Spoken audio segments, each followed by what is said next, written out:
fi Deng Harad, dwi'n dod o Prion, pentre bach wrth ymyl Dimbych. Dwi wedi bod yn cymryd rhan yn y Challenge Future Steps i godi arian tuag at y Prince's Trust.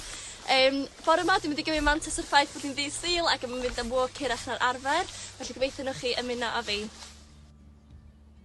Dyma yr olygfa dros Prion. Gallwch weld Dimbych, Bryned y Ffrin Clwyd a hyd yn oed y môr yn ril ar ddiwrnod clir.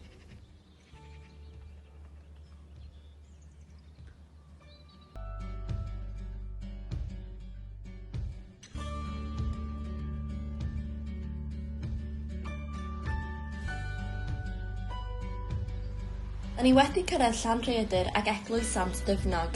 Creid bod yr eglwys wedi leoli yma ers y 6eg ganrif, ond yn ffurfiol ers y 3eg ganrif ar 10. Arian gan Pererinion adeiladodd yr adeilad am reswm arbennig iawn. Un o'r uchafbwyntiau yr eglwys yw'r ffenest Jessi, sydd yn portreadu coeden teuluol dychmygol Crist. Mae thema y coeden teuluol yn boblogaidd ar draws yr eglwysi Prydain, ond mae'r ffenest hon wedi gydnabod am ei chyflwr eithriadol.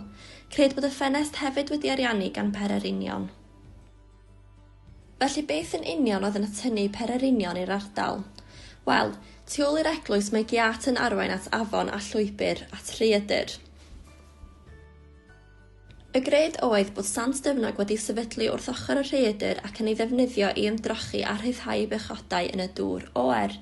Dweud bod sancteiddrwydd Dyfnog wedi trwytho'r dŵr ac eiddo iachad oedd yn gallu gwella afiechydon amrywiol.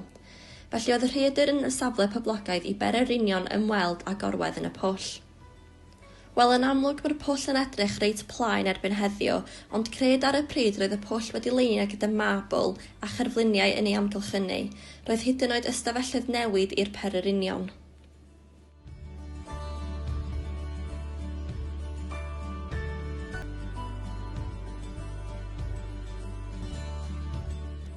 Wel, dyna ni, dwi wedi gorffen y llwybr, gobeithio bod chi wedi mwynhau. Dwi hefyd yn gobeithio bod chi yn manteisio ar llwybrau a golygfeydd hyfryd sydd yng Ngogledd Cymru wrth ymyl chi. Diolch am wylio. Tara!